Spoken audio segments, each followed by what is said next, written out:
Welcome to Basic Brewing Radio. I'm James Spencer. I'm Steve Wilkes.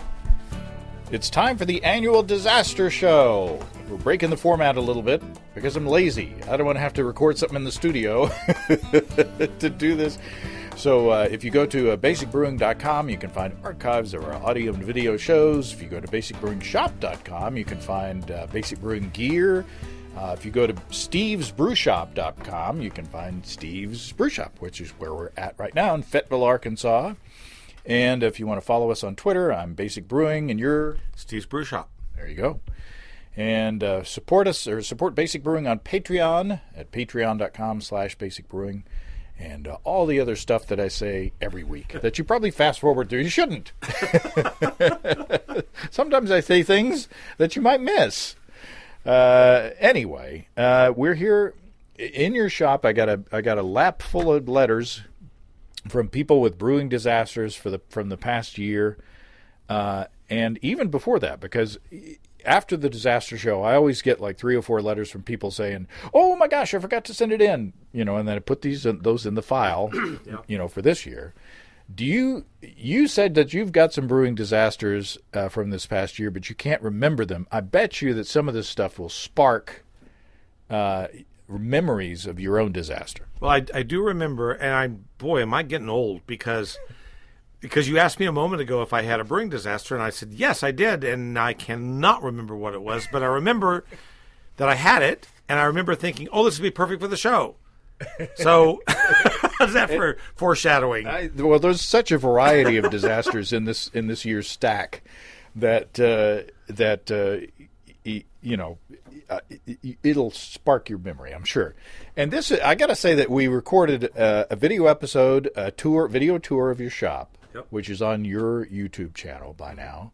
Then we recorded a video episode of Basic Brewing Video featuring your Wee Heavy, which was super delicious. Then we recorded the Hop Sampler number 6, which we've blended the 3 of those, and we're sipping on those. And you've got a bonus beer coming up. Yep. So we're well lubed for the. That's my movie name. well lubed. Well lubed. Well lubed.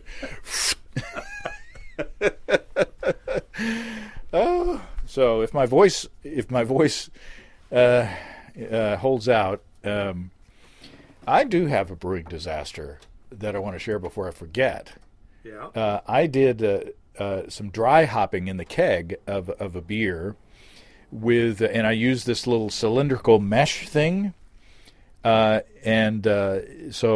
at the end of I was cleaning out the keg after the beer was gone. I was cleaning out the keg, and I brought out the little cylindrical mesh thing, which was full of an ounce or 2 of pellet hops. I unscrewed it. I dumped it in the sink into the garbage disposal. And then right after I turned on the garbage disposal, I remembered those glass beads, those glass marbles that I also put in the cylindrical thing with the hops because of the noise, the cacophony of sounds that arose from the garbage disposal. Of course, I followed lockout, tagout safety procedures, and I disengaged the garbage disposal, and I reached in there as much as I could to get the marbles out, the glass marbles. And then I turned on the garbage disposal again, and then it locked up. It completely locked up. So I wound up having to take the garbage disposal out, take it outside, turn it upside down on the patio, and bang it a few times, upside down to get the rest of the glass fragments out of the garbage disposal. And this is like a brand new garbage disposal that I had installed like a few weeks before. So luckily I knew how to do it. So then I put it back in, and luckily I got it back working. But so that I was like, yeah, that's my disaster. Okay, letter number 1. And I'm not going to number. There's a bunch. Oh, and by the way, you and I are sponsoring this year's goodie bags. Yes. We're going to send goodie bags to everybody who sent in a letter. And I think I'm going to. We haven't figured out exactly what we're going to put in there, but there'll be a little piece of basic brewing gear and some good stuff to brew with from Steve's Brew Shop. So, So thank you, sir, for sponsoring this part of the show. You're welcome. Okay. Matt from Downers Grove, Illinois says, ironically, on the way to work, I was listening to a Basic Brewing podcast where you mentioned submitting brewing disaster stories, and I thought to myself, well, nothing to submit, so it's been a good year. Foreshadowing. That night, I bottled my split batch porter 4 ways: vanilla, bourbon, oak, and raspberry. Oh, my God. Wow. My secondary fermenters were down in the corner of the basement, and I set up my bottling operation in the kitchen. To avoid disturbing the fermenters, I decided to use my plastic bottling bucket to transport the beer upstairs. When everything was sanitized and ready, I headed down to rack the vanilla porter into the bucket. After transferring the beer, I set the bucket in the center of the basement to grab a couple of other things to bring up to the kitchen. When I lifted the bucket, I noticed a black crescent in the rug.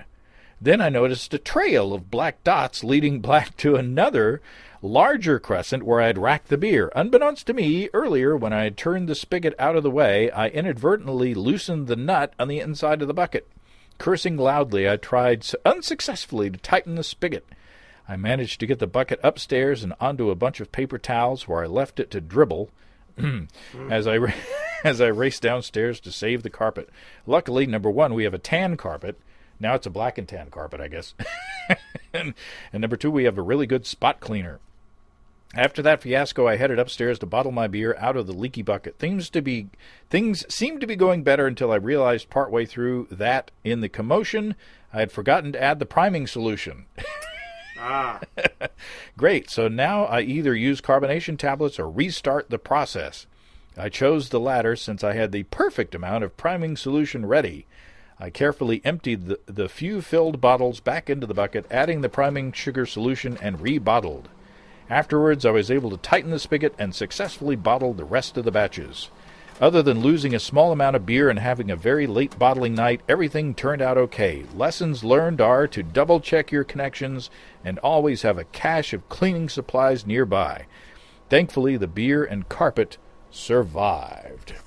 So there you go. Yikes. Tighten your spigot. Well, that reminded me of my brewing disaster, I which knew you it. told me I wouldn't remember. I knew it. Chase and I were bottling a mead, and I didn't get the bottling bucket spigot properly tightened. And so we're racking the mead from the carboy into the bottling bucket, and of course it fills up to a place where now it's going all over the floor. And I remember, so I sanitized my arm because I was like, I don't know what to do. And that didn't work. So, but then Chase, having more foresight than me, said, let's just tilt it on its side and then gently pour it into a bucket that we know is good. So he got a bucket ready, and I'm standing there holding the bucket for like 20 minutes while he's getting everything ready. The mead was actually delicious. It turned out just fine. Although it does taste a little bit like Odie elbow. But and it's all been drunk, so I can't share with anybody. That was my brewing disaster that I couldn't remember. I knew it would spark your imagination. Yep. This is Tony from Chapin, South Carolina. He says, for some background, at the time my son was 6 months old, and I have a very understanding wife who works from home. I haven't been able to brew in several months for obvious reasons, having a 6-month-old. And after draining the keezer of the last of my good beer, I decided it was time for a little spring cleaning in the brew house. I made a deal with myself that I wouldn't brew another batch of beer until everything was clean, sanitized, stored away, and in proper order, since my brew house was very messy and unorganized. I made a keg/carboy washer to make the process a bit easier, and off I went. One of the kegs that needed cleaning contained about half of Chris Colby's cranberry zinger recipe. This one didn't turn out for me, though, since I was an idiot and failed to put the cranberries in a mesh bag after primary. Foreshadowing. Yeah. When the beer was finished, I racked about half of it to the keg while dealing with the constant clogs and dumped the rest. The plan was to cold crash in the keg, then rack to another keg to get at least a gallon or so for all my efforts. One child, and 6 months later, the keg still sat. True to my promise, I needed to dump the keg and get it cleaned. My son was napping and my wife was out running an errand, so the house was unusually quiet. I, being the smartest person I know, I brought the keg to the kitchen and gently started to release the pressure one burp at a time. After a few seconds of hissing, I thought to myself, I don't remember putting that much CO2 on this beer. Simultaneously, I felt the gentle spray of some foreign liquid in my lower body. Who hasn't been there? I suspect the beer must have picked up an infection along the way, as half a keg of beer quickly turned into a keg plus full of beer foam and cranberry skins. Letting go of the PRV stopped the spray, so I took this opportunity to survey the damage, minimal but enough to warrant the angst of a wife. I quickly cleaned up the area while realizing it could have been much worse. At least it didn't get on my popcorn ceiling. Foreshadowing. As I finished cleaning, I realized my crotch was abnormally saturated. Well, who hasn't been there? It turns out that my area took the brunt of it, but unfortunately I didn't realize this until moments before my wife came home. I came clean, not literally, and told her what happened, and she responded saying, I just thought you wet yourself again, before casually going about the rest of her day. Meanwhile, I undertook the task of trying to figure out what to do with the explosive keg of cranberry sitting in my kitchen. The beer was running down the side of the keg, so I draped out an old shirt on the floor, put the keg in the middle of it, and picked it up by its bottom so it wouldn't drip all through the house. Feeling pleased with myself, I sat in the shower to do a controlled explosion. This'll work for sure. I closed the door to our shower and gingerly pulled at the relief valve. Well, who hasn't done a controlled explosion in the shower? Pulling at the relief valve. Gas came hissing out. Yeah. Followed shortly after by a gently misting of beer foam. Eventually it started to flow out of the keg down the sides and harmlessly into the shower floor down the drain. Suddenly, however, it stopped. I tugged on the valve again. It's a family show. but nothing. After its incredible showing in our kitchen, I knew, dear reader, that couldn't be the end of it. But the valve was clogged, so the only thing I could do now was to unscrew slowly the valve and bleed out the pressure that way. I loosened it to the point some gas could escape again, but it was quickly clogged again. Another small turn yielded the same result. I decided to go for it and gave the valve a bigger turn, keeping my other hand over the valve to somewhat control the inevitable geyser. As you might suspect, this didn't work, and bright red beer foam ended up on the popcorn ceiling in our master bathroom. Not knowing what else to do, I snuck past my wife's office. She was back at work, to find some paper towels and a stepladder. I set the ladder on the slick shower floor, hoping that if I fell, that the beer gods would at least have the decency to let it kill me. I cleaned up most of the mess and decided it would be better to come clean about this mess, too, and beg for mercy. This ended up being smart because at first glance she was convinced the red bits of cranberries were pieces of bloody flesh. I guess when your first thought is, oh wow, that's a lot of blood, coming to terms with a wet ceiling isn't so bad. So there you go. Wow. Cranberry zinger indeed. So we have our first stained ceiling. Mm-hmm. Are we playing Disaster Show Bingo this year? Oh, shoot. I forgot. Yeah, Disaster Show Bingo.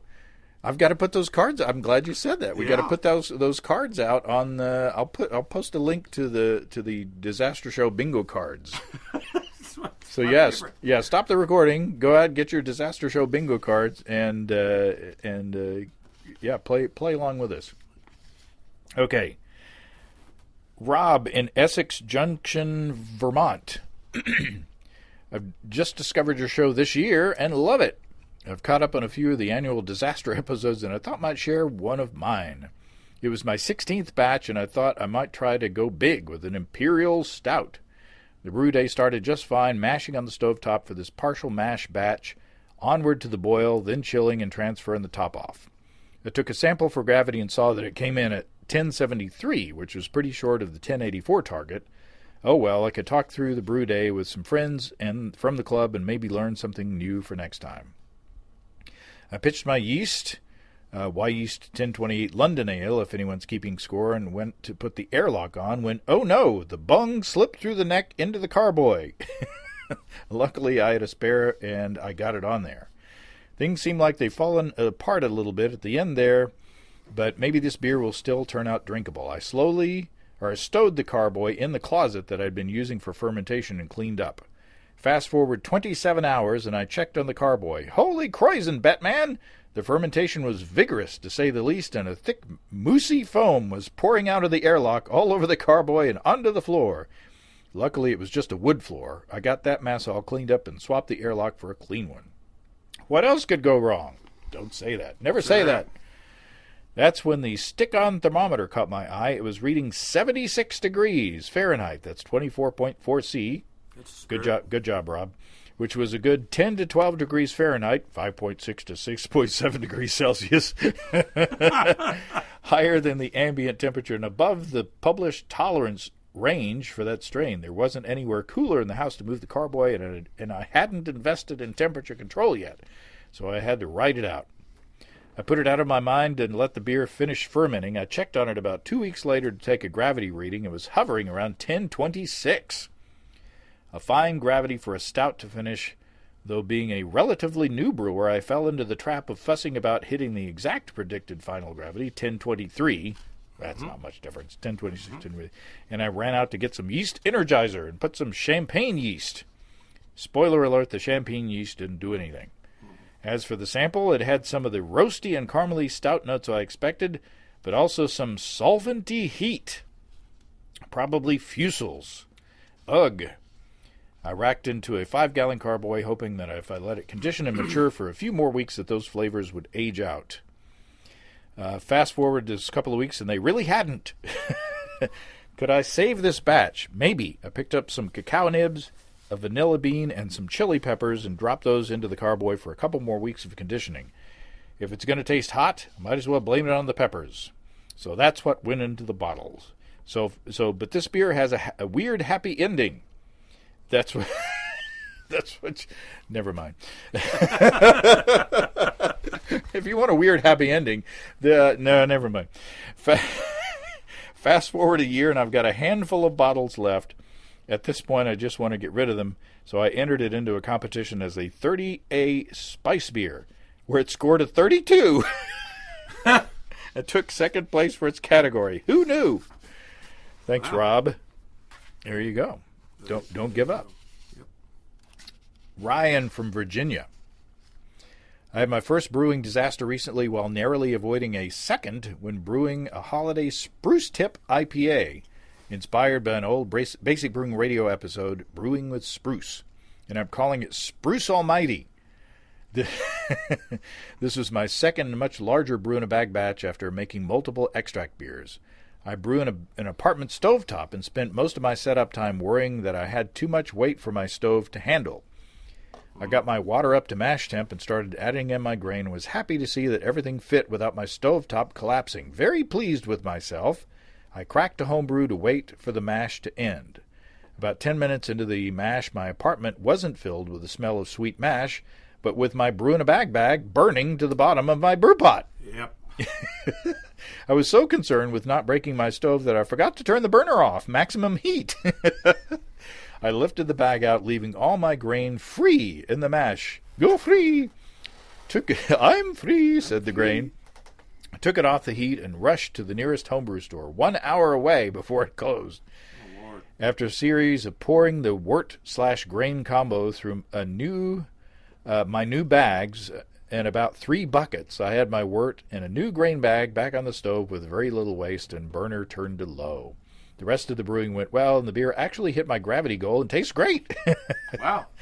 It perfectly met my goal of Christmas tree in a bottle. Proud to be the pioneer of the lukewarm, steeped, and thrice-filtered pre-mash method. The narrow mist disaster was nearly serving my girlfriend, who is mildly allergic to pine trees, a beer with 5 ounces of spruce tips in it. Luckily, her nose is better than my brain, and I avoided this disaster. I'm glad that I can enjoy her half of the beer, and she is thrilled to have this to hang over my head for the next few years. Well, that's par for the course. Happy holiday season and New Year. Looking forward to listening and watching another year. Ryan from Virginia. That's great. He's lucky that the bag didn't add a certain je ne sais quoi scorchness to it. The burned nylon. The burned nylon. That's right. I'm going to take a sip of my beer. Vamp, Steve. I'm way ahead of you. I've drunk all of mine because you've been reading. I have. And I've been drinking. Are you ready to open your beer? Yeah, we can open this. What do you got? I've got a smoked wheat beer. Smoked wheat beer. Yeah, this is a one-off. I don't sell this. It's not a commercial. I feel like everything I do is a commercial.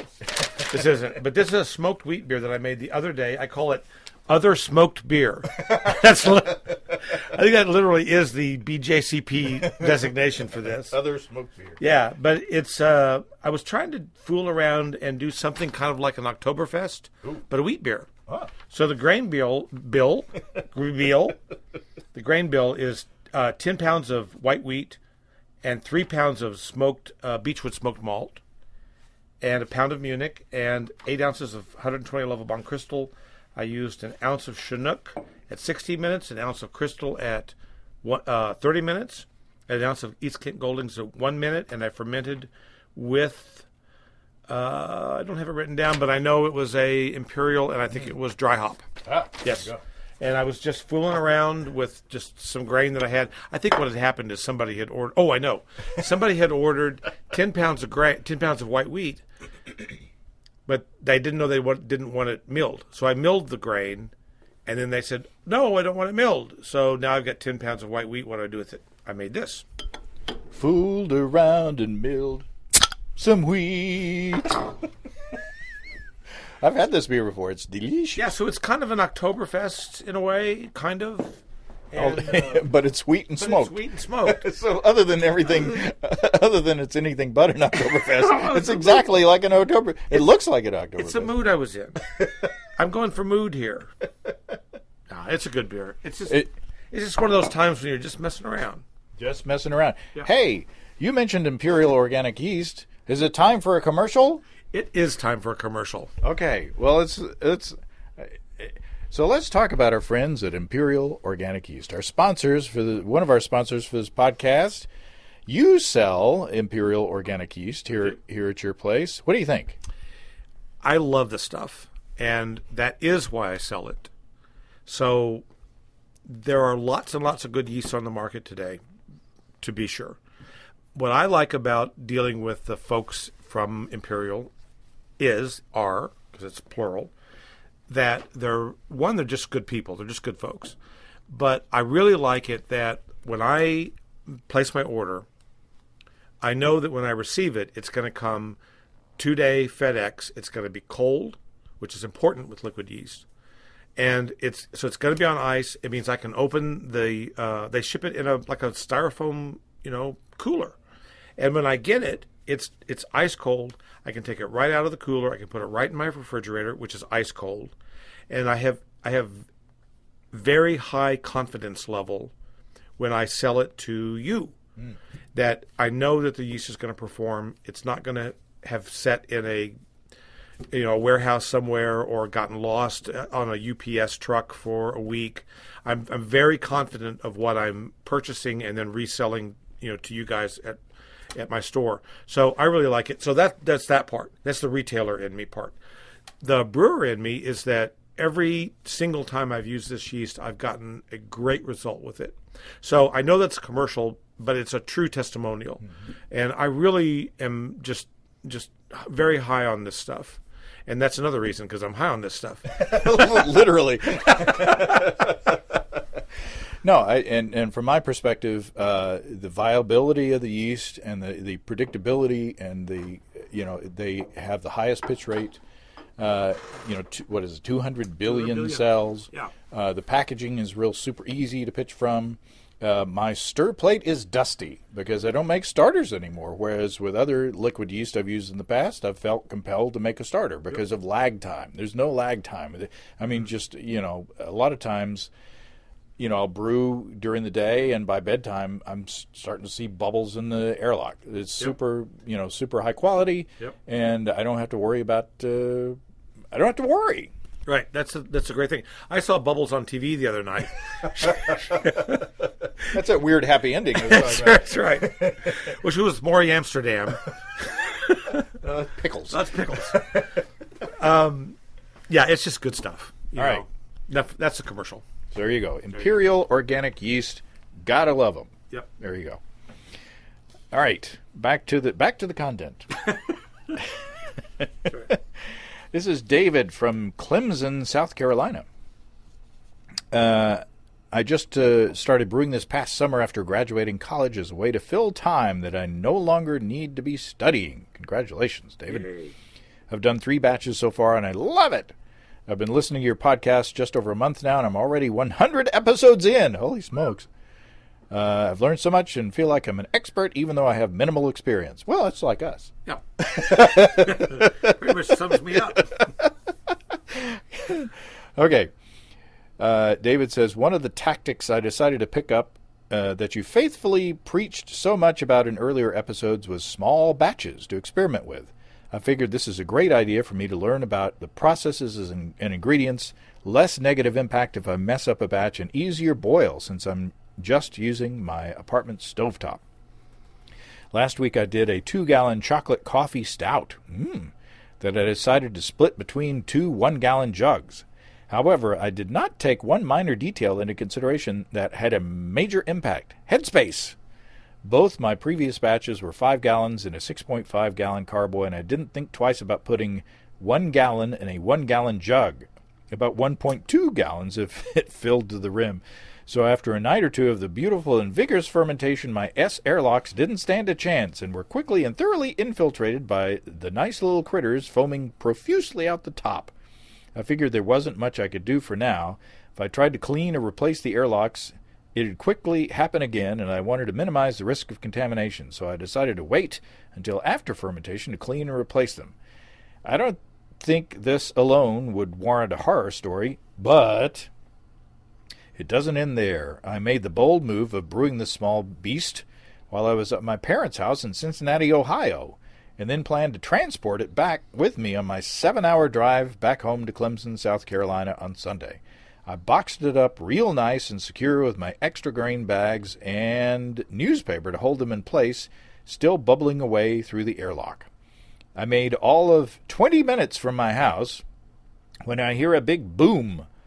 I ducked my head, looked back, thinking there was a shootout right behind me. I quickly realized the sound wasn't a gun, but instead, sure, I had popped a tire. I pulled over and made a round on my car just to find my tires still nice and plump. Figuring it was just another car, I went back into my car, and as I opened the door and sat down, I got a wonderful whiff of my brew in the back. I peered back to see my whole back seat and luggage covered with the yeast and foam from the cork and airlock shooting off. I tried putting the stopper back in just for it to pop off again a few minutes later. I decided just to cover it with a quote-unquote clean towel and hope for the best as I made the rest of the 7-hour trip and praying the other wouldn't blow. It didn't. I'm guessing the agitation from my drive roused enough CO2 out of the beer to pressurize the bottle past the point of its capacity. On the bright side, I had some great smells in my nose the whole way. On the negative side, I craved a nice chocolatey stout for the whole trip, which I couldn't satisfy for obvious reasons. All in all, I was able to put some fresh airlocks on when I got home. Hopefully that batch didn't get contaminated, but at least I split it between the 2 jugs, so now I know one is safe. Unfortunately, I have to buy some air freshener for my car because as much as I love the smell embedded in my car's fabrics, my friends do not.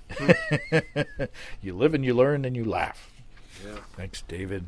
Well, brew in the back is not one of the recommended brewing systems. Brew in the back? Yeah, brew in the back. It's rough. It's rough. Okay, Joel from Sweden says, you asked for brewing disasters stories in the podcast, right? Here's what happened.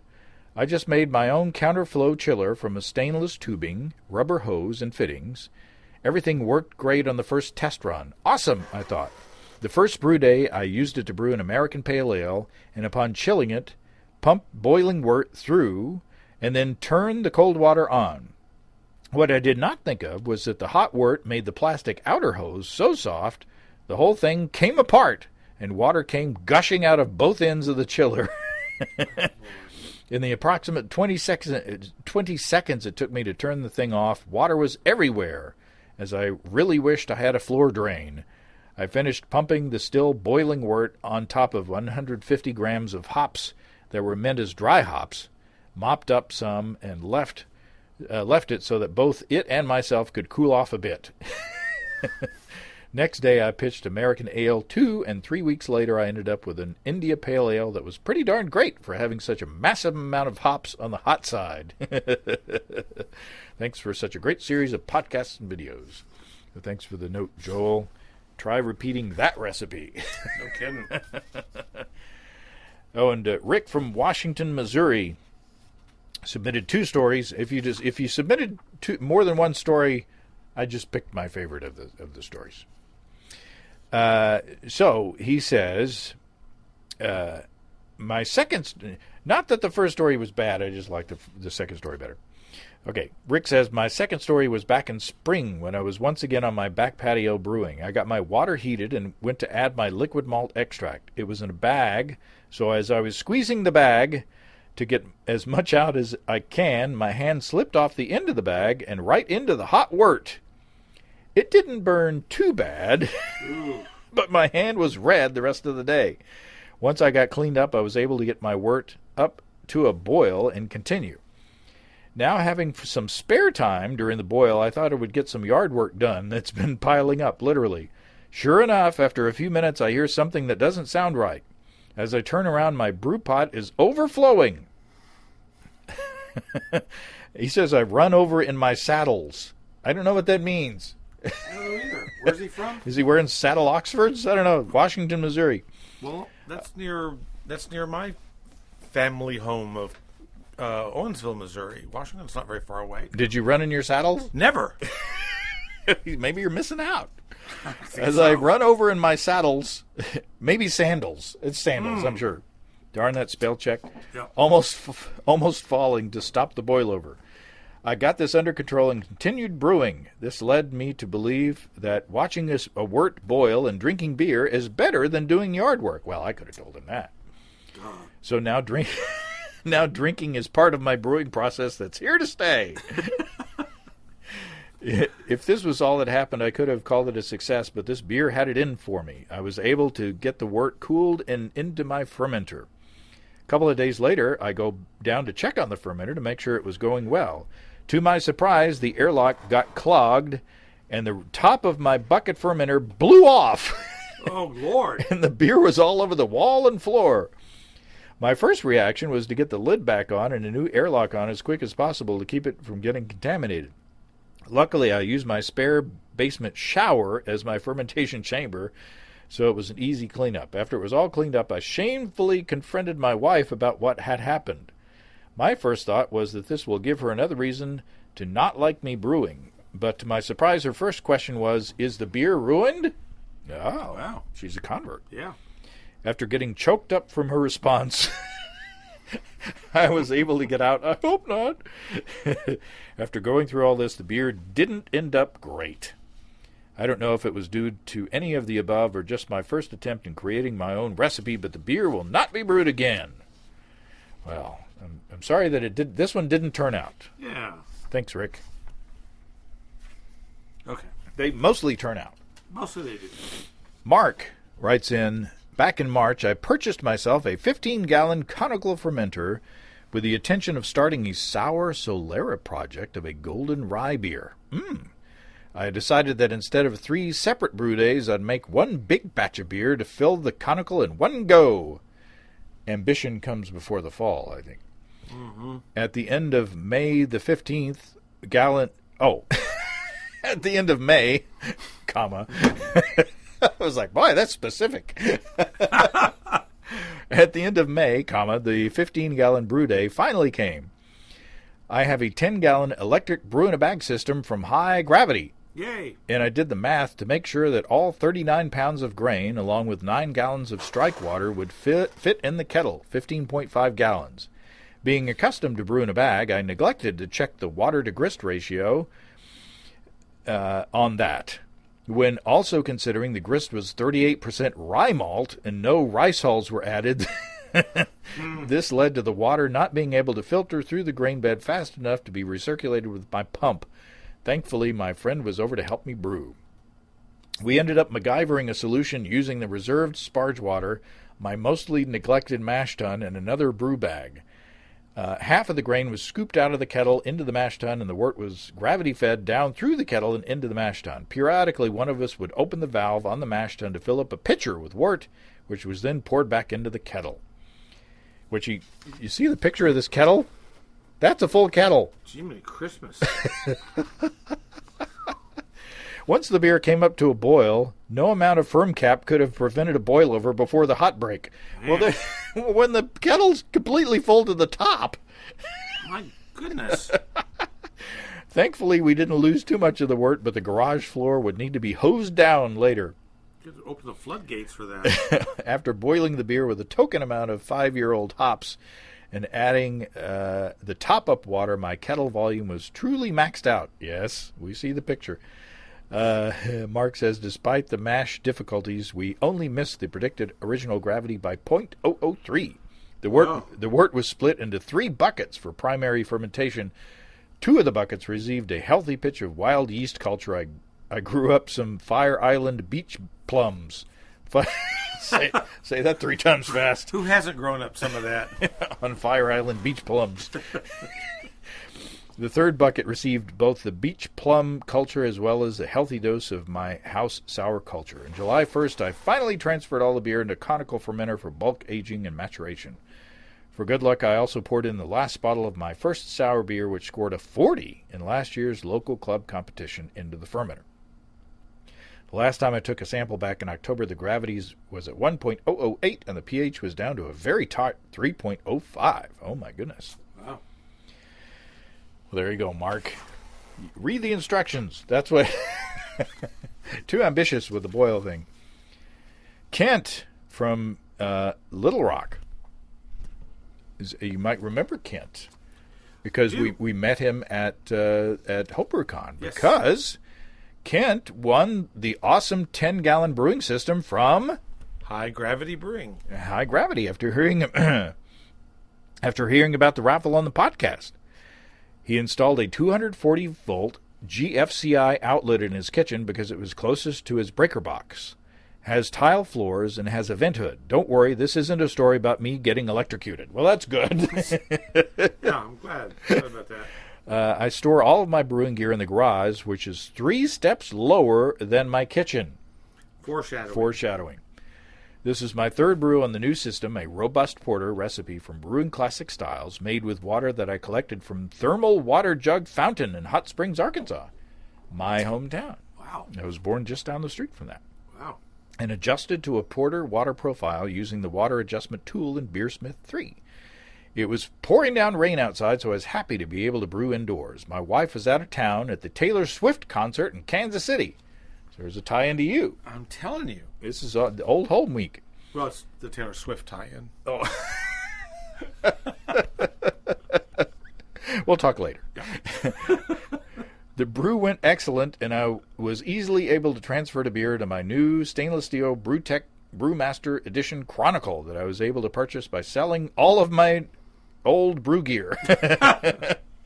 My garage was wet because of the rain, foreshadowing, and as I was carrying my 15-gallon Blickman Boilermaker kettle with a gallon or so of Trube down the stairs, I slipped. My back hit the stairs, breaking a step. Oh, my God. And the kettle fell on my chest, cracking a rib and knocking the wind out of me. I sat there for about a minute wondering if I was dead and who would even notice, until the next morning when my 5-year-old would walk down the stairs and find my body. I was finally able to catch my breath, stand up, and finish cleaning. Ugh. Thankfully, the kettle was unharmed.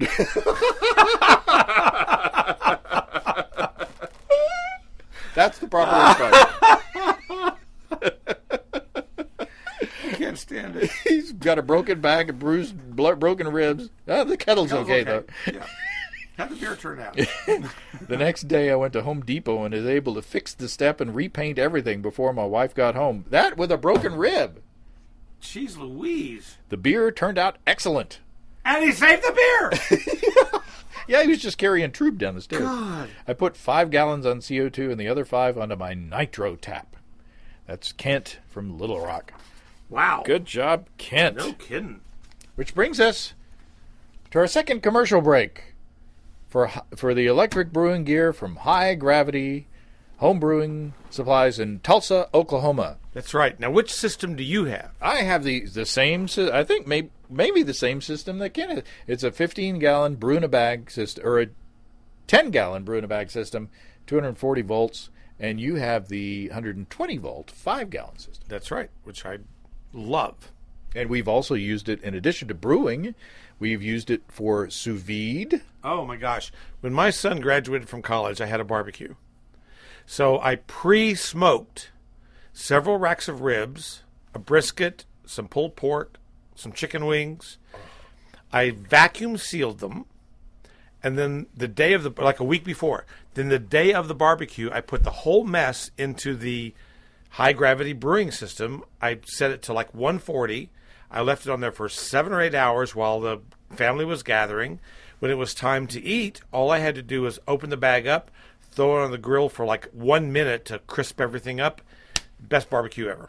It was very good. It was really super good. But let's talk about brewing. Now how much? What else does it do?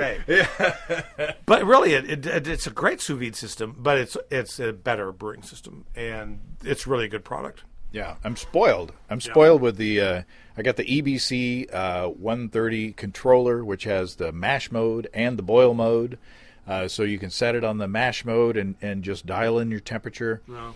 And you don't have to worry about. I mean, back when I was first doing all grain, I was using the plastic cooler, and first of all you got to pour in the hot water to preheat the cooler, and then you got to get your strike water right, and you got to put the grain in there, and then you leave it for an hour, and it's lost a lot of temperature. It's just a mess.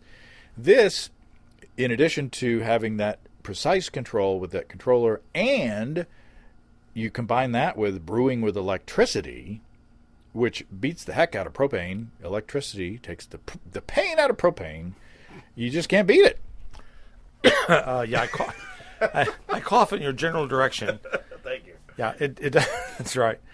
Yeah, you're right about everything you just said. It's a great system. It's a great way to brew, and I wouldn't trade mine for anything. Now, I do know when I set mine to mash mode, Alan Alda comes over, and it's a mess. He's cracking jokes that nobody gets. He starts singing "Suicide is Painless." Yeah, that's right. So take a look go to highgravitybrew.com and look at the systems they got. They got everything from single vessel brewed in bag to 2 vessel to 3 vessel, all the way from 5 gallons all the way up to 2 barrels. And just if you already got your system and you want to retrofit it to go electric, you can buy components and you can buy the controller separately. They can fix you up. And if you use the code EBC75BB, you save $75 off your electric brewing purchase. All from our friends at highgravitybrew.com. There you go. There you go. All right. Brian writes in, my name is Brian. I live in Dayton, Ohio, and I've been brewing at home for probably 10 years. I started listening to the show about a year ago, and I absolutely love it. Well, thanks, Brian. Good. Glad you found us. About a year ago, a buddy and I were brewing up a batch of our apple cider triple, which is just a standard triple with a half-gallon of non-preservative apple cider thrown in at the tail end of the boil. Nice. I like that. Yeah. Yeah. It was one of the first really warm days in the early summer, and so we were brewing outdoors on the porch. Everything was going suspiciously well the entire day until we were ready to chill the wort. We were using an immersion chiller I've had for years, and had gotten everything hooked up to the hose and ready to go. We turned on the spigot and were ready to sit back down when suddenly there was a large amount of gurgling and bubbling coming from inside the kettle. At first I didn't realize what was going on, but then it hit me that the chiller had sprung a leak and was pouring hose water into our beer. I often store my brewing supplies on my non-heated back porch, and during our last brew session earlier in the year, forgotten to really empty out the chiller. The water in the coil must have frozen and cracked part of it because I had no other explanation for what had happened. Take it from me, that's what happened. Yeah, you'd done that before. That happened to me exactly. Since we were not anticipating any issue with the chiller, we had no backup plan for how to cool down the wort. We quickly removed the chiller and grabbed a paltry amount of ice from the freezer and dunked the pot in a very large bucket, filled it with ice and water, and tried to get the temp down. Did I mention it was hot outside? We were north of 50 minutes before we hit even 80 degrees, at which point I had had enough. We decided to throw it into the fermenter, waited for it to cool down a little more, and then pitched the yeast. I feared the worst. To my surprise, it turned out to be one of my favorite brews. At 9% ABV, it was a tad sharp upon first tasting, and I thought that we should be happy that's the only thing wrong with it. After about 6 months in the bottle, it really mellowed out, with the apple cider really adding something interesting to the spicy/fruity flavors of the Belgian yeast. We've never tried to make it again, and it would be our luck that it would never turn out quite as tasty without a healthy dose of water from a garden hose. Yeah. Thanks, Brian. Boy, yeah, and there's nothing like the flavor of garden hose water. That's my favorite. It brings you back to the summertime when you were a kid. That's right. This is Marius from Oslo, Norway, and he sent 2 stories, but I'm just picking one. Okay. Marius says, how I transitioned to all grain brewing. So I got started with extract brewing like most people and had a nice setup, I think, where I would boil a 15-liter steel pot on my induction cooktop. I would boil the other half of the liquid the day before and place that in the refrigerator to cool down so I could mix the boiled with the cool water and get a nice quick chill. Oh, that's smart. Mm-hmm. One evening, while cleaning up after a successful brew, I washed my pot and set it on the counter dish drying thing at a slight angle to help water get all the way down. I should note at this point that I had spent the last 2 weeks yelling at my kids not to scratch the newly installed hardwood flooring I installed with my father. Foreshadowing. The next thing to happen is that the pot falls and lands hitting just one handle in my new floor and making a huge dent. Also, to make it even better, the handle broke off and flew across the kitchen, hitting my wife in the ankle hard enough to draw blood. Wow. Good shot. I eventually was allowed to brew again and decided to buy a pot with enough volume for a full boil. Oh, my God. I was mowing the yard one time, and I actually hit my wife in the head with a rock. She was really mad at me. And I just said it was a good shot.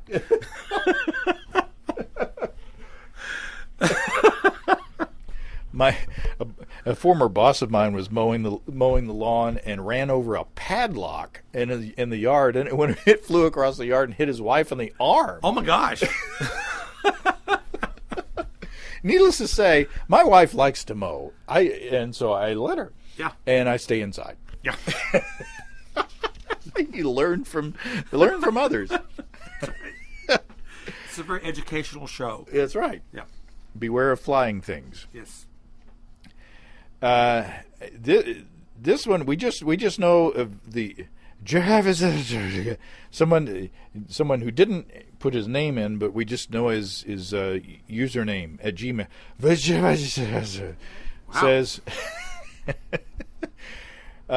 Says, although not striving to appear on a brewing disaster show, I really do enjoy listening to everyone's humorous stories, as I just so happened to experience a disastrous day myself. It was the first warm spring day after a long, cold winter, and I planned on coming out. Oh, of hibernation. Coming out of hibernation. I was like, wow. This is more of a story than I thought. Okay, and I planned on coming out of hibernation and making a moderate gravity saison with an experimental yeast a friend in the local homebrew club received from a seminar at Indiana University. Although I was a little rusty, the brewing day started as normal. I hit my mash rest at 152 degrees Fahrenheit, collected the first runnings, and mashed out at 168, proceeding to boil for 60 minutes, and started chilling the beer. As usual, I put my sanitized floating thermometer that I'd been using all day in the cooling wort and noticed that it was cooling off incredibly fast. I was already down to 50 degrees in like 5 minutes. Hardly believing my results, I thought back. I'd been doing all my temperature tests by Celsius, not Fahrenheit. On my floating thermometer, the F side, once it goes past 100, just reads 20, 30, 40, 50, and so on, Instead of reading from the correct side, I was going by 52 on the Celsius side, which is around 120 degrees Fahrenheit. So I didn't hit my mash rest temp or mash out, potentially giving me under-attenuating beer and goodness else knows what. I decided to carry on. Original gravity read 1038 fermentation, 1038 period. Fermentation was slow, but evident. I was beginning to think that maybe my mistake would have been just fine. 2 weeks in, and small pockets of wispy cobwebs of a pellicle were forming. So now was I making low-gravity malt vinegar? I decided to rack out from below the pellicle and make sure to take as little as possible. It turns out the beer was just fine. It finished at about 10:12, and the sweetness, albeit not for style, made for a nice contrast for the Belgian phenolics. All in all, I decided to buy a digital instant read thermometer and make sure to take refractometer readings at each stage of the brewing process. There you go. Read your measuring gear properly. Okay, Steve has fetched another beer. What do you got there? The Crooked Creek Cream Ale. Available at stevesbrewshop.com. Another shameless plug. Well, hey, that's what it's all about. So it's a cream ale. You go ahead, because I'm still drinking on my... I'm not drinking, I'm talking. The thing is, you're talking, and I'm listening. Listening promotes drinking. Talking promotes not drinking. This is a good reason to not talk. And the reason I'm going to be driving to lunch. That's true. Or walking. Okay. Okay, this comes from, forgive me, Guillaume. He says, this is a rather tame story. There's no broken glass or trips to the hospital. Darn. Then why read it? There is, however, a lot of panic. It says, about 7 years ago, I started going to this cask festival in Toronto called Cask Days. Started fairly small and grown into what is probably the largest beer festival in Canada. Over 400 casks and over 150 breweries this year. Wow. A few years ago, they started adding a homebrew section. That's where I knew I had to get my beer in there. The local club of which I'm a member runs that section and decided to hold a competition to get a chance to brew a full cask for Cask Days. Through skill or probably just luck, my Blackberry English Mild with Pacific Jade hops got in. I would get to brew a full 11-gallon batch to put in a cask and be served at Cask Days. This is probably a good time to mention I brew 1.1-gallon batches normally. And at the time, I lived in a tiny condo right in the heart of downtown Toronto with a stove that could barely get 3 gallons of water to a boil. With the help of my wife, we brewed 5 separate 2.2-gallon batches over the course of a long weekend. Everything went fine. It was even a lot of fun. A few weeks later, we received the cask to fill. Now, this is my first time filling a cask, and the internet was quite vague on how to properly fill one. I screw in the plastic keystone that measured out the proper amount of, the proper amount of sugar, and filled the cask with my beer. I went to close up the cask by putting in the shiv, but that's when I realized that none of the internet videos I'd seen mentioned what to do with a wooden shiv. Every video and website had a plastic shiv that slid in easily. Well, so I lined it up and brought out the hammer. Things were slow going until suddenly they weren't, and I had pounded in the shiv at a strange angle. Well, who hasn't? There was no getting it out. I then had to pound on the other side and try to get it back to a decently sealed position, but that just splintered the shiv a bit. This was when I knew it was time to get a proper rubber mallet, not just a hammer. A late-night subway ride to Canadian Tire it was. I eventually got back and pounded it in properly. And then he sealed the keg. No, everything sealed and I was happy. A few days later, I was getting ready in the morning and heard a big bang coming from the front hall closet where I had put the cask. The keystone had flown off and foam was pouring out the top.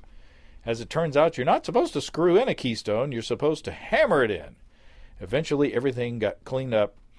The keystone got re-sanitized and pounded in properly this time, and I only got to work a bit late.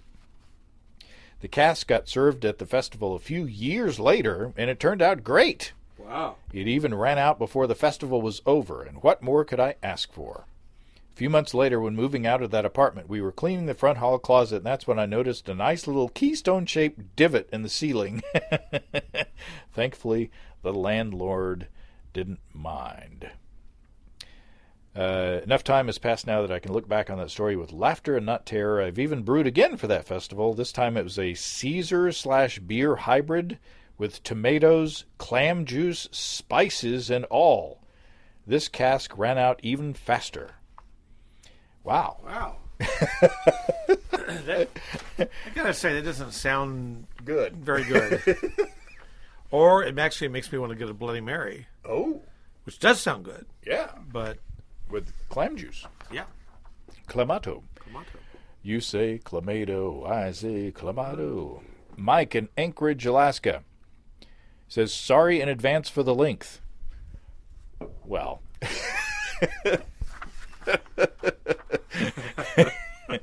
You can go in almost anywhere with that. Oh, I had a doozy of a weekend that I'd like to share for your annual Brewing Disasters show this year.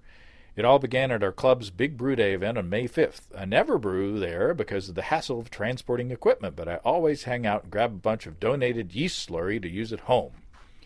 Usually we get Edinburgh ale yeast, but this year it was Irish ale. Close enough. I plan to brew an English IPA and a Scottish wee heavy with it. A week later, I brewed the English IPA. I love my chef alarm. It's like a timer thing, or temperature thing, because you can get a waterproof temperature probe for it. It's spendy, but not as spendy as the $10 grocery store timers that fail from steam and have to be replaced several times a year. Unfortunately, the waterproofing doesn't extend to the chef alarm's body, which slid off my lid and into the mash. Oops! I fished it out, turned it off to stop the rapid, almost panicked beeping of being submerged in 150-degree wort. Rinsed it off well and put it out to dry. I also couldn't get my new pH meter to calibrate, so I put that aside in frustration. The rest of the brew day went fine. The next morning I tackled the big daddy of the two, a wee heavy made from 26 pounds of grain for a 5-gallon batch. Oh my! From the beginning it presented challenges. My grain mill, long a source of frustration that I seem to forget about each time, likes to stop milling at the most inopportune times, like when you have a hopper filled to the brim and have 26 pounds to crush. Further complicating the matter was my cordless drill. Despite having 4 recently charged battery packs, only 2 had any power, and they gave out entirely. I switched to a corded drill to finish the job. Back at the kettle, I used plastic clips to attach my brew bag and dough in. I used the chuck key to move the drill from the mill to my mash mixer. After stirring, I tried to hold too many things at once and dropped the chuck key in the mash. I fished around with a magnet wand until I was able to find and recover the key. Everything goes in the beer. Everything. I started my mash timer and put the lid on top of the clips, getting ahead of myself. One of them popped off inward and sunk to the depths of my kettle. Fortunately, the rest of the brew day went fine. I even managed to boil down 2 gallons of wort to a thick, dark syrup on my kitchen stove without an all-too-frequent range-top-destroying, spousal rage-inducing boil-over. All's well that ends well, and most things ended well. The timer came back to life after drying a few days. I figured out how to calibrate the pH meter. Both beers turned out great, especially the wee heavy, despite the cross-border yeast pitch. I never found the plastic clip in the spent grains, so it went into the trash. And the cordless drill, well, let's just say that's no longer with us, and may have been used for some stress release after the brew day. What's that flying through the air? It's a cordless drill. Colin says, I've planned to brew an IPA for the big club get-together in a month. I decided to brew over the 4th of July holiday. So I pick up my grains together and head over to use a shared mill. I start milling my grain, trying to do it quickly since it's the end of the week and I need to get home. I'm breaking apart the bags of grain that the store packaged the different types in and added them to the grinder when I notice a powdery substance hit the grain mill. I stop the mill immediately and look at my notes from the order. No funky ingredients on my order that would do that. I pull my grain bucket out and it doesn't look like the powder made it to my grain. I look at the bag I accidentally added, and it's labeled STA. Not sure what that is, so I clean out the mill and throw away whatever was left there. After the mill is clean, I finish milling the rest of the grain and head home a couple hours late. 4th of July, time to brew, and then go to a 4th of July festival. I started brewing early and get my mash up to strike temperature. When I mash in, I notice the mash smells a little funny. Maybe I didn't avoid all the powder from getting into my grain. I ponder whether I should dump the mash or not. Then I check the mash pH. It measures 9.6. I quickly realized that not only had the powder gotten into my grain, but STA was a poorly labeled bag of caustic cleaner. I wondered. That's where I thought it was headed, but I mean some kind of chemical. Mm-hmm. Oh my. I quickly dumped the mash tun and cleaned it all up, but since I started early, I still have time to brew.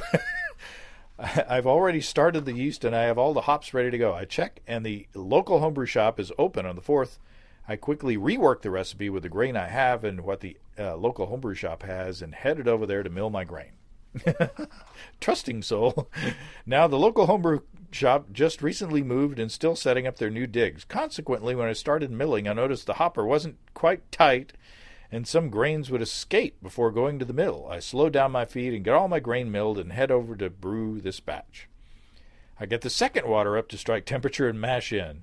Now funky smells and the mash, no funky smells and the mash smells normal. I check the pH and I'm in range, although my first mash reading is a little low. I check the mash after 15 minutes and I have 30% conversion. Not great, but on its way. After 30 minutes, I have 40% conversion. After 45 minutes, 50%. After 60 minutes, still 50%. After 75 minutes of mash with only 50% conversion, I decided to sparge and drain my wort. I realized that in the move, the local homebrew shop has not reset the gaps on their mill and my malt was not completely milled. Oh well, I just turned my propane up to 11 and get the gravity back via evaporation. I finally finished my brew day after 8 hours, but the wort smells good, and I hit my designated gravity, albeit with a much lower volume. I make it to the 4th of July, and it's all is good with the fermentation. I keg it a couple weeks later and draw a 2-liter sample, and it tastes really good. I carbonate it and get ready for the upcoming big club get-together. I even have a brand new jockey box that I've refurbished to dispense with. 2 days before the gathering, I'm hooking up everything to the jockey box so I can get the pressures right, make sure the lines are clear, and I get a couple of samples of beer I'll be dispensing. I stopped to put the kids to bed, but that's okay. That'll give the beer time to cool and pressurize. I come back to the jockey box and find its drip tray filled. Yeah. I check all the taps, none are open. I check the kegs and the gas tank. The CO2 tank is empty, and so is my IPA keg. I look inside my jockey box, and instead of being filled with ice water, it's filled with IPA water. Investigation of the jockey box demonstrates that one of the original braided tubing of the jockey box lost a section of the tubing and sprayed my IPA and CO2 through the tubing wall like a beer jet. I managed to fix this problem and swap out the IPA with another beer, and everything worked for that beer gathering. All I was able to enjoy of this beer was the 2-liter I managed to grab before it decided to commit seppuku. Consequently, I've labeled this beer the beer that did not wish to be drunk, given that it went through 3 consecutive brewing disasters. My goodness. Thanks, Colin. Boy, not to go into another commercial, but he needed a Pancho's keg cooler. Yes, that's right. Of which I'm a dealer. Wow. That kind of wins at the moment. Really? Well, I don't know. Yeah, that's a big, lots of disaster. That was a big disaster. They're all winners. Well, we're all winners. Said the man who didn't want to do the work of picking out a winner. Niles from Stowe, Massachusetts. Inspired by your many episodes and accolades about well-made mead, along with Ricky's Ask the Mead Maker videos, I was ecstatic when I went camping in Vermont a year ago and someone brought along the flagship mead from Groenfeld Meadery. My first mead ever. Well, that's a good place to start. Yeah. As I sat around the campfire, suckling on this pure nectar of the gods, I understood why it was Valkyrie's choice and was inspired to attempt to make it. Attempt being the operative word. Ricky freely gives his permission to use his recipe and even tells you how to put it all together. He says, "It's so simple. What could go wrong?" You'd think that watching videos, listening to podcasts, and many years of homebrewing all-grain beers would have helped me, but it seems I was doomed to repeat my previous brewing mistakes again. I had amassed 6 jars of differing honeys, totaling around 8 pounds, that said they were raw and unfiltered, except one that was unlabeled and even had a large honeycomb in it. I thought it might as well go for it on my maiden voyage into mead and make a 5-gallon batch. I grabbed my 5-gallon aluminum kettle, thinking, why wouldn't I have enough room to mix this honey with my 4.5 gallons of water? I'm not boiling it. And I even thought I was wise to put some warmed water off to the side in a second small pot to make sure I was able to swish all the honey out of each jar. One jar after another showed the rising flaw in my thinking. Okay, no big deal, just get a second pot and start transferring some of this must from one to another using my handy-dandy spigot. Oh wait, that's on my non-aluminum vessel. Foil again. Now we come to the honeycomb. Rather than doing any kind of research, I decided to take it from the jar and place it whole into the must. It didn't seem to be releasing its honey as I hoped the warm water would help it do so, so I helped it along by squeezing the honey out of it with my bare hands to the point that I could have made a candle with the excess wax left in my grip. Not wanting anything to go to waste, I just tossed the lump of wax back into the pot. What the heck? After everything was thoroughly mixed and cooled a little, I poured it into my carboy. At least I used a funnel with a strainer, and let the sulfites do their thing for 24 hours, pitched the yeast, and awaited what I thought I'd call Valkyrie's second choice. Wanting to stick to Ricky's instructions, I racked the mead to a keg 2 weeks later and carbonated it up. As you can probably guess, this would have been Valkyrie's last choice. The very little honey flavor was outshined by the off-putting, flat, seltzer-like qualities it had developed. Did I mention that I was planning on bringing this to my father-in-law's 25th wedding anniversary pig roast? Oh. I've heard you and Steve talk about the young mead off flavor, but I was so disappointed I needed a keg freed up for a new beer for the party that I dumped the whole batch down the drain. Oh, man. Our friend Disaster did have the last laugh, though. I accidentally gave my mother both my wife... he went ahead and went to the party. Said, I accidentally gave my mother both my wife's and my car keys to take our kids home from the party, which was over an hour away. On the bright side, this gave me the opportunity to have 3 hours in cars listening to podcasts, including this one. So thanks, Niles. Wow. You ever made honey with honeycomb? No. It's big. Yeah. It's not small. No. Mason says, I found your podcast a few months ago and have enjoyed it a great deal as I've been working my way through the archives. I've laughed a lot at disaster episodes, but only yesterday had anything to submit. I was making a batch of berry cider, which involves the late addition of 4 pounds of berries to 5 gallons of apple juice that spent a couple of weeks with Bella Saison. I completely forgot that this tends to degas the cider and create foam on the surface. Having had some issues with splashing when I added the fruit the last time I made this, I decided to block the top of the fermenter with the bag and dump it in all at once. I quickly realized my mistake as I watched a geyser of foam immediately occupy the gallon of headspace and come pouring out the top. Knowing there was nothing I could do but laugh and wait for it to stop, I took a picture. There's the picture. There you go. In the end, I probably lost less than a growler, but will be cleaning it up for a while. On the bright side, this is in a 60-degree closet in Alaska, and we don't have sugar ants. Well, we do. That'll be sticky for a long time. Yeah, it will. Ryan Richardson, the mead maker who's been on the show, we met him at HomebrewCon, said a neighbor from 2 blocks away let me know she had a hop plant that grows on her garage every year and that I could have the hops. I went over, and the best I could tell, they were probably Humulus lupulus common hop. I harvested the hops and decided to see what these hops would bring to a beer via wet hopping. I brewed up a very simple beer with very pale malts and used a clean fermenting ale yeast. Here's when things get interesting. I put a massive amount of the fresh hops in weighted strainer bag and tossed it in the secondary. I got busy and had to go out of town on short notice. 2 weeks later, I pulled out the bag and bottled the beer. I brought the beer to a club meeting. Several of the club meeters who tried it have won national awards and have turned pro. They described the beer as having a strong dill flavor or tasting like a pickle. Don't know about you, but I never got into the fad of drinking pickle juice.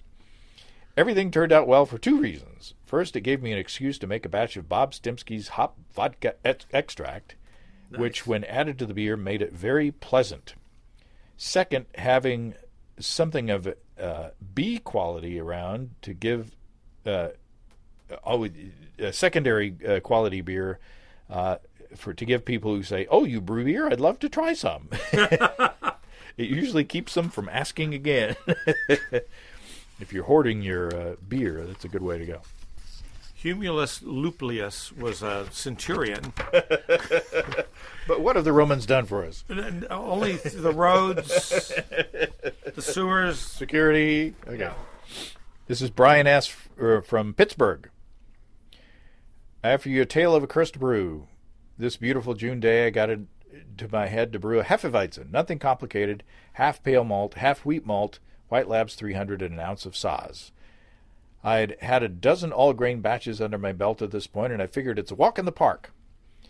I've my process figured out at this point. I ordered my supplies online from the local homebrew shop. My wife, who was pregnant at the time, picked it up since it's close to her work. It's a good process. All I have to do is to stress out how the liquid yeast and hops should go in the fridge.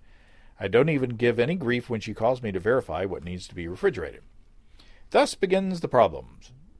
Instead of an ice-cool refrigerator, the yeast instead is forgotten in the car, in the parking lot, under the blaring sun on a nice, toasty 90-degree day. No problems yet. No problem yet. No. She felt really bad about it, but she's pregnant. So the only way a husband should respond is by adding a few teeth marks into the tongue. Well thought out. It's no problem. I'll make a starter to make sure all is well with the yeast. Problem solved. 2 days later, I have a starter that's all bubbled out, and I'm ready to brew. It's a beautiful day, and my wife wants to take the kids to my in-laws to go swimming. I get the great idea that I should pack up the brew in the backyard. Pack up and brew in their backyard. Things were going great. I hit my temperatures and was about to start the burners for the mash-out. That's when the storm clouds swept in. Grab the plastic wrap. We need to cover this thing. So he finished brewing that beer. So my wife felt left out while she was pregnant. I had a number of very successful brews over those 9 months, so she requested that I brew the best ones again so she could try them. Back to the Hefeweizen, which is what he brewed at the parents' house. It's late March, and this time I checked the weather before heading out. The wife decides she wants to do the bills while I was brewing. No problem. I even volunteered to take the girls, 5 years old and 3 months old, out with me. Things are crazy, but I'm hitting my temperatures and moving along. No yeast trapped in a hot car, no rainstorm. This is going to turn out even better than the last time. 1 week later, I'm smelling the airlock. It must be a stronger clove scent coming through. A week after that, I'm bottling. The kreuzen is still hanging around the top of the beer. That's strange.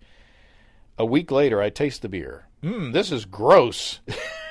As it turns out, in the hustle and bustle, I failed to keep track of which bucket was for fermenting and which one was the old, scratched-up bucket that was supposed to hold the sanitizer. Oh. The second batch tasted like 9 parts crisp, clean Hefeweizen full of banana and clove flavor and 1 part drippings that came out of the bottom of a trash can. Yikes. Maybe it wasn't that bad. We didn't let any go to waste. I still owe the love of my life a good version of a Hefeweizen.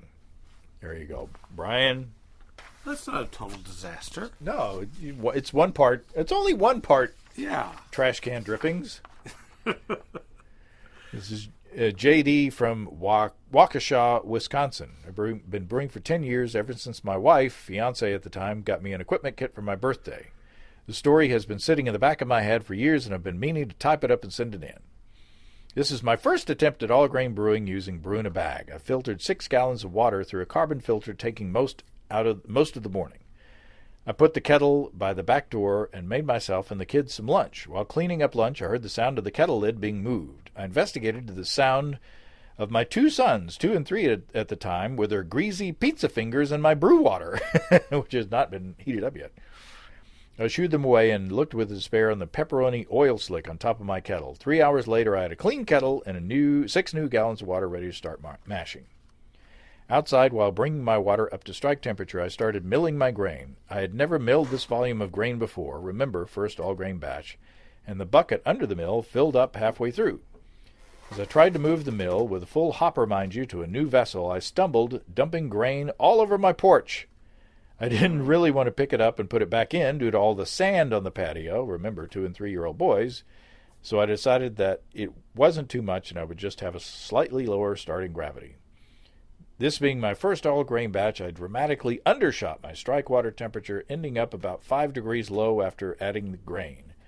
I'd already put it in the beverage cooler, so I couldn't just turn on the burner to bring it up, so I brought another pot of water to the boiling and added to the cooler to bring up the temperature. While scooping the water, I didn't pay close enough attention to what I was doing and dipped half of my hand in the 200-degree water. Oh, dear God. Again. After much profanity and jumping around, I finished bringing up the mash temperature. The boil was rather uneventful except for a moderate boil over, adding hot wort to the grain already all over my patio. After chilling, I was pouring the wort into my V vessel, a wall-mounted plastic conical fermenter. I love that thing, with a large funnel. The kettle slipped in my hands, dumping wort all over the floor, and the floor by basement, fortunately not carpeted.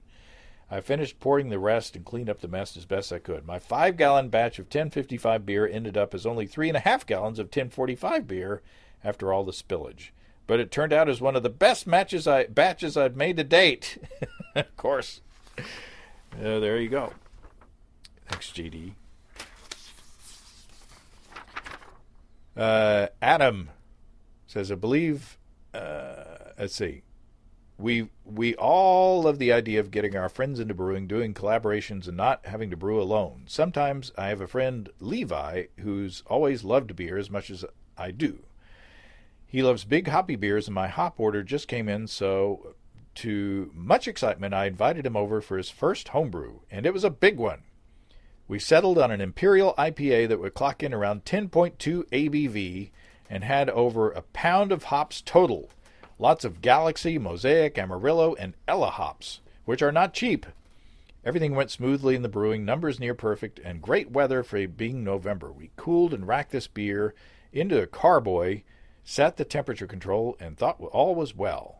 We added a bunch of yeast and celebrated our victory. My fermentation fridge was in my living room as my garage was too cold at this time in Washington.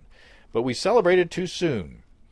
We still had to move the beer into the fridge, which should be easy enough. Nope. As we picked up the glass carboy, we noticed small cracks forming up the side. Oh, my God. We set the beer down gently to think about what to do. Within seconds, the whole entire side blew out, sending glass shards all over the carpeted floor and immediately flooding us with more than 5 gallons of deliciously hopped wort. Sad day. So very, very sad. It was a nightmare to clean up, especially since we both chugged a bunch of other homebrew of mine in order to cope, but still had to deal with a mess. Oh, God. I've since bought plastic fermenters, tossed the glass ones, and never looked back. There you go. Have you broken a carboy yet? Yes. I actually haven't dropped when I've broken it in that sense, but I left one outside one time in the winter, and it had about an inch or two of water in the bottom, and of course it froze and it cracked. And it cracked like a glass cutter. It was the most perfect cut you could ever imagine. You could have made a vase out of this thing when it was done. So I have. I ruined and glass is expensive. Yeah. So I was like, oh no. So yeah. I've had a dead mouse in a carboy once. Well, yeah, duh. Who hasn't? It was so nasty I decided to chunk it rather than... I was like, I know that if I put enough caustic cleaner in this, I know that I can clean it out. It's just the thought of it. But I'll never drink anything out of that since Right. I've seen the state that mouse and is yet in. you're the kind of guy that'll drink an oyster stout. Well, but oysters? You like oysters. I know, but I like mice too. I just don't like them that much. You like them fried. Well, yeah. Scott writes in, my father-in-law is a retired control technician, and after retirement, he built my brewery control panel for me. This led to him joining me for my brew days, which in turn led to him taking kegs home on a regular basis. He needed a place to store and serve these kegs, so he purchased an old fridge and converted it into a kegerator. Everything was going well for him until this summer day when he took home a keg of our lager. He enjoyed a few pints, then his tap ran dry. He opened the fridge and lifted the keg to find it was empty. Investigation later showed there was a small leak on the outpost and the keg had emptied itself. Lamenting the loss of beer, he cleaned up the small puddle on the floor, but was puzzled by such a tiny puddle for 3 or 4 gallons of lager. He checked under the fridge, looked around everywhere, but couldn't figure out where the beer had gone. Finally, he opened the door and started checking the fridge and discovered most of the spill had run down the keg and collected in the full-sized vegetable drawer. He happily poured it back into the keg. Yeah. I knew it. And was back in business. The beer was undamaged by the experience, and we still joke about the merits of drawer aging. Thank you, Scott. Oh, my God. Vegetable drawer lager. Yeah. Walter says he currently lives in New Jersey. My story happened when I lived back in Michigan. It was winter, and I wanted to brew. I normally use a big banjo burner that's hooked up to my natural gas line on my back deck. Ooh, how cool. Mm-hmm. As it was winter, that burner on my deck was covered in a foot of snow, so my smart plan was to use my old propane turkey fryer burner that I started homebrewing on and seek the confines of my garage. Well, the brew day didn't go so well. The flame on the burner kept going out. In 30 minutes of troubleshooting, I tried to figure out why. The tank was full, the connections weren't plugged, but still couldn't get a good flame. Then I realized the problem. I'd failed to account for the fact that the propane doesn't want to boil much at 20 degrees Fahrenheit. Yep. I confirmed this by pouring a cup of hot water on the propane tank. Sure enough, the flame perked right up. Unfortunately, I didn't have a tub of water to fit my propane tank into. Determined to brew, I shoveled out my outdoor burner and got going. The rest of the brew went pretty much as normal until it came time to cool. With my outdoor faucets winterized, I didn't have water to run my chiller. My grand plan was to put my pot in the snow and let the wort cool there. It's so cold outside, the wort should cool in no time. The pot melted a nice hole in the snow, and I thought my plan would work. After an hour in the snow, the wort was still more than 150 degrees Fahrenheit. Instead of cooling my pot, the snow was acting like an igloo. Yep. Out of many options, I buried the pot in snow and poured some water on it to make a slushy mix on the lid. I did this for about a half hour and got the wort down to 85 degrees Fahrenheit. Frustrated by the long day, I said that was good enough for me to transfer it to my carboy. I put my glass carboy down in the snow and began transferring the wort into it. About halfway through the transfer, I heard this weird pop. What now? I looked, and wort was now streaming out of the side of my carboy. Oh, no. Apparently, glass really doesn't like having cold temperatures of the snow on one side and warm wort on the other. The stress was too much, and it cracked. I think for me, the stress would have been too much. I might have cracked as well. Mm-hmm. I was about to lose a day's worth of effort. Can't let that happen, so I carefully picked up the cracked carboy and put it back in my pot that still had wort in it. Fortunately, it stayed in one piece during the move. I went and cleaned up another carboy, plastic this time, and transferred everything into it. I fermented as planned. In the end, the beer was not all that good. Drinkable, but not good, though I can't really fault the recipe. After the transfer, I found ash and a couple pine needles in the bottom of the pot. Not sure if the stuff flew in during the boil or in my haste to cool my pot with snow. What I do know is that it was my last time that I tried to use snow to cool my wort. Thanks, yep. Walter. It doesn't work. We are nearing the end. This is a long show. Peter from Toronto, who also sent in more than one story. Disaster the first, he says. This was prior to getting an immersion chiller, so I was still using a water bath in the kitchen sink. It was also while I was spending some time at home by myself during the day, so I had a honey-do list, and I was trying to be productive at the same time that I was brewing. Since I had some time to kill during the mash, I went and fiddled with the water valve attached to the upstairs toilet, since it was making an odd sound while filling the tank. I was running out of time on the mash, so I thought good enough and left well enough alone. I knew there might be some dripping, so I placed a plastic cup under the valve of the toilet to catch any stray drips. I went downstairs, pulled the bag out of the pot to drain the grain, started the boil, and sat down on the couch to relax between boil additions. Tick, tick, tick. That's odd. Did I hear something? Turn off the TV. Listen. Tick, tick, tick. That's odd. Did I feel something? I did. I look up, and there, from an old screw hole in the plastic ceiling, is a drip. Are the pipes leaking? Oh, no! I quickly ran upstairs to find that the drip from the valve had overflown the cup and is leaking through the floor into the floor cavity and finding an exit below. I quickly finished cleaning that up, fiddle with the valve, and place a larger bowl, hoping to contain all the drips successfully this time. I go back downstairs, wipe out the puddle on the floor, and put down some tea towels to catch any of the drips that are yet to find their way through the ceiling. Crisis dealt with. I get back to my brew before the 60-minute boil finishes. Somehow, I didn't miss any timers.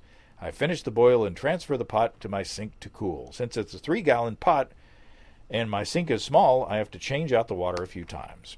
As I'm changing out the water, I see it's going to take a while to fill the sink. So I wandered downstairs to bring up a few bottles to chill the fridge to treat myself later for having had a stressful day. Sure, I get a little carried away, and I see that my cellar could do with some rearranging. I move a few bottles here, a few there. Uh-oh. Tick, tick, tick. A drip. Again, I look up, and there's water seeping through the basement ceiling down onto the carpet. Oh, Lord. I toss a bucket under the drip and run upstairs to find the sink has overflown. The wort has chilled down nicely, but the water has filled the sink, dripped down over the edge of the counter, snuck under the sink, soaked through the spare rags, and pooled, and found this path of least resistance to make its way under the floor and under the basement. As usual, after one of these disasters, the beer was fine, but there are 2 brownish circles in the drywall ceiling directly below that remain to this day. Oh. Thank you, Peter. So he not only had a drip from the third floor, he had a drip from the first floor down into the basement. Wow. That's never good. No. All right. 2 more. Richard from Charlottesville, Virginia. I was planning on brewing my winter warmer last December, a few weeks before the holidays. While it wouldn't be ready for Christmas, it would still get me through the winter months. After missing my first brewing window, I had to wait almost 10 days until the week in between Christmas and New Year. The only day that was really going to allow me to brew was scheduled to be the coldest day of the year so far. Sure enough, as I started on my brew day, it was outside in a frigid 5-degree Fahrenheit morning. Whew! I bundled up and brewed anyway. I had a bit of trouble holding my mash temperature, but otherwise had no issues all the way through the boil. Time to chill the wort. I had my counterflow chiller sanitized and ready to go. I hooked up the outside water supply line and checked to make sure it worked. It was nice and cold, I bet. Yeah. A great temperature to chill that hot wort very quickly, I thought. I then grabbed my garden hose that I used to move the water that has gone through the chiller to waste. As I picked up the hose, I realized I was in trouble. The hose had been sitting outside in the frozen air, and the residual water had frozen solid, and the hose wouldn't even flex. So I knew there was no way I was going to be able to use the hose to move my wastewater through. The boil was nearly complete, so I rushed the frozen hose, all 25 feet of it, into my basement and threw it into my utility sink. It almost fit into the sink, but that was like trying to wrestle a frozen snake into a plastic shopping bag. Who hasn't done that? Who hasn't? I ran the hottest water I could over to thaw. It took a few minutes, but I figured it was thawed enough to do the job. I ran outside, hooked up the hose, and stood there with my now frozen hands. As the wort began to cool, I transferred my wort into the fermenter, pitched the starter from a few weeks back, put on my airlock, and placed it into my chest freezer that I use to control fermentation temperatures. If you're worried about the viability of my starter, don't. By the next morning, the fermentation had pushed krausen out of my airlock and all over the inside of my chest freezer. What a mess! I quickly scrambled and equipped a blow-off tube into an old, clean 64-ounce orange juice container that I half filled with star sand to keep the freezer clean of krausen. Fermentation went great, and 2 weeks after pitching, I decided to cold crash the beer before kegging. I typically don't move to a secondary, so I adjusted the temperature of my chest freezer from the 64-degree fermentation temperature down to 32 degrees, where I like to cold crash. The next day, I was horrified. In my haste, I cold crashed quickly enough that I'd managed to suck the entire amount of star sand that was still at the other end of my blow-off tube into my beer. God. I assumed my beer was finished, even though I know that you're not supposed to fear the foam. I know that around 32 ounces of star sand into a beer must leave some sort of undesirable flavor and can't possibly taste good. Anyway, I'm sure that must be poisonous, right? Well, I didn't want did what any home brewer would do. I tasted it anyway. Yeah. I pulled a few ounces out of my carboy, and it actually tasted fine. I didn't think there was any noticeable off flavors, but a full pint of this stuff would surely not be good with you with all that star san in it. I ran off to the internet to do some research. Not surprisingly, there wasn't a lot of information on how much star san you can drink and still not be sick. I was stumped. I had so many issues brewing this beer, but I didn't think there was... Anyway, despite it tasting fine, that I could serve it to myself or my friends in good conscience. And then it hit me. Toxicologist Paul was on Basic Brewing Radio and talked about star san toxicology. Surely I'd be able to figure this out and whether it was safe or not. I quickly ran to my computer, went to the archives, and found the episode. I used Paul's information and some of my old chemistry skills to calculate exactly how much star san was in my beer.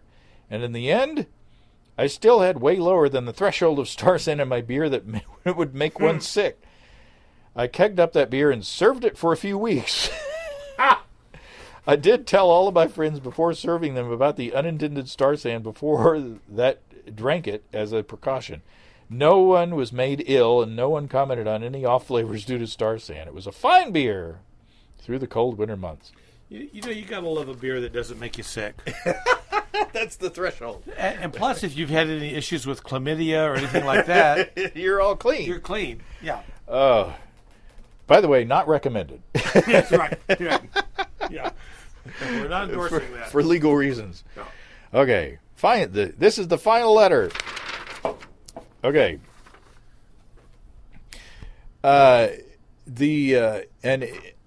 Tim also, this is another story. He submitted another story about a Marion Berry chocolate porter that was a bathroom gusher.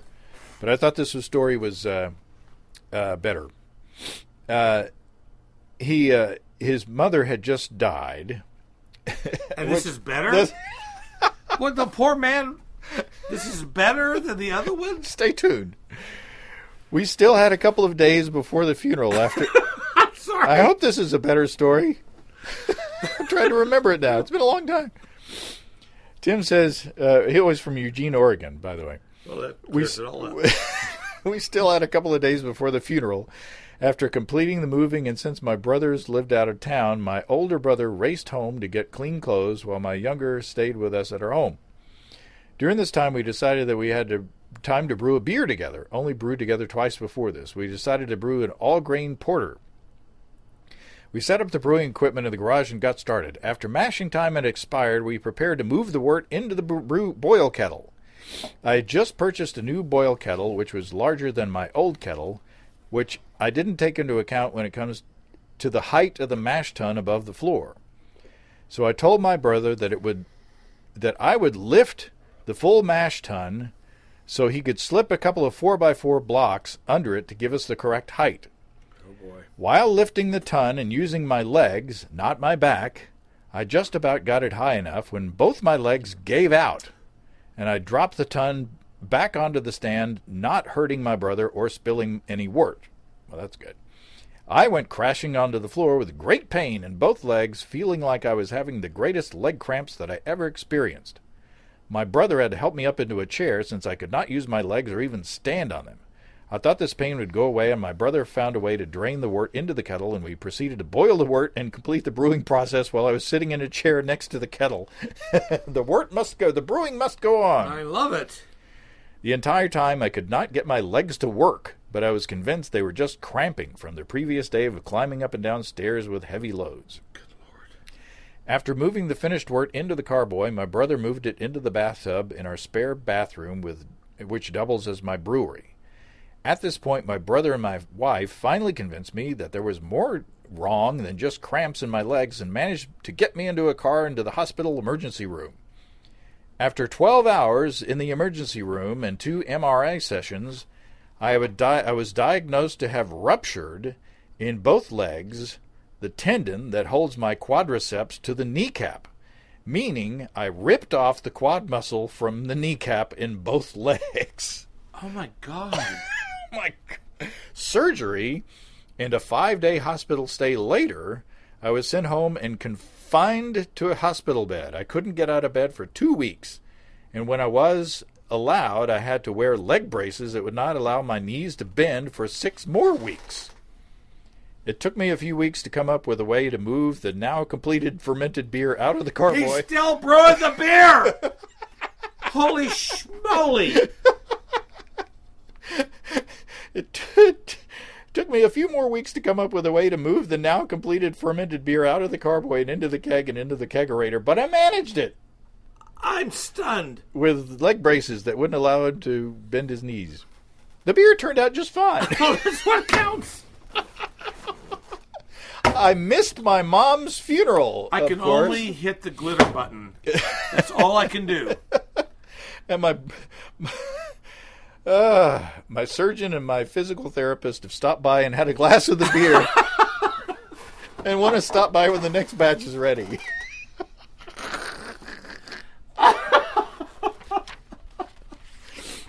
FYI, I currently have Steve's 2 meads in the brewery about ready to bottle. No lawsuits allowed. Hopefully those are lighter. Yeah. Oh my goodness. Wow. That's the most dramatic injury That's ever dramatic. of the Yeah. I think of the And yet no blood was involved. there was no bleeding. If you're not bleeding, you're not if you don't bleed, it doesn't Well, bleed. I guess during the surgery there was probably some bleeding. Well, yeah, but Oh my goodness. wow. And he kept brewing. It's like Yeah. Batman. Yes. See? I told you it was a good one to end on. Oh, this has been a marathon. I'll say. I'm thirsty. You've been drinking through the whole thing. I know I need to go drain my keezer. You need to have a wee heavy. Or a heavy wee. That's right. You need to have a heavy wee. Oh, I need to have a heavy wee. You have a fine and steady hand. Always after me like a charms. Frosted oat cereal, sweet surprises. All right. Well, that was fun. That's it. That's it. That's, Are we done for the year? yeah. 14 years. Well, in July. Well, in July, but still. Yeah, we're on our 14th year. Jeez Louise. Yeah. So there you go. Happy holidays, everybody. Happy Christmas, happy Hanukkah, happy everything. You name it. And we'll see you next year. Steve, thanks for your support as always. Thank you, James. And come visit Steve's shop virtually at stevesbrewshop.com. All right. Cheers, buddy. Cheers. Poor He's boy. still brewing the beer! Holy schmoly!